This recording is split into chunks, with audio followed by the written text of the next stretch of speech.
RA test positive ಬಂತು ಅಂತ tension ಆಗ್ತಾ ಇದೆಯಾ? ಏನಿದು RA ಟೆಸ್ಟ್ ಅಂದರೆ? RA ಅಂತಂದರೆ ರುಮಟಾಯ್ಡ್ ಫ್ಯಾಕ್ಟರ್ ಟೆಸ್ಟ್ ಅಂತ ಹೇಳ್ತೀವಿ. ಇದು ಒಂದು ಸಿಂಪಲ್ ರಕ್ತ ಪರೀಕ್ಷೆ. ಇದನ್ನು ಮಾಡೋವಂಥದ್ದು ನಾವು ರುಮಟಾಯ್ಡ್ ಆರ್ಥ್ರೈಟಿಸ್ ಅಥವಾ ಸಂಧಿವಾತ ಅನ್ನೋವಂಥ ಕಾಯಿಲೆನ ಡಯಾಗ್ನೋಸಿಸ್ ಮಾಡೋದಕ್ಕೋಸ್ಕರ.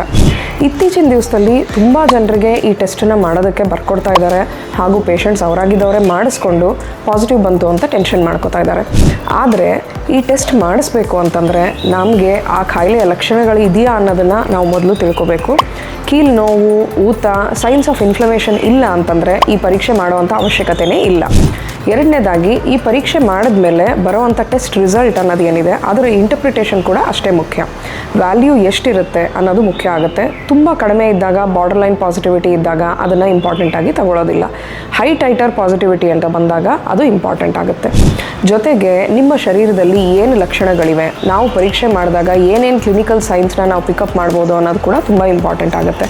ಹಾಗಾಗಿ RA ಟೆಸ್ಟ್ ಮಾಡಿಸಿದ್ವಿ, ಅದು ಪಾಸಿಟಿವ್ ಬಂತು ಅಂತ ಸುಮ್ಮನೆ ಗಾಬರಿ ಆಗೋದಕ್ಕಿಂತ ನಿಮ್ಮ ರುಮಟಾಲಜಿಸ್ಟ್ನ ಕಂಡು ಅದ್ರ ಬಗ್ಗೆ ಹೆಚ್ಚಾಗಿ ತಿಳ್ಕೊಳ್ಳೋದು ಉತ್ತಮ.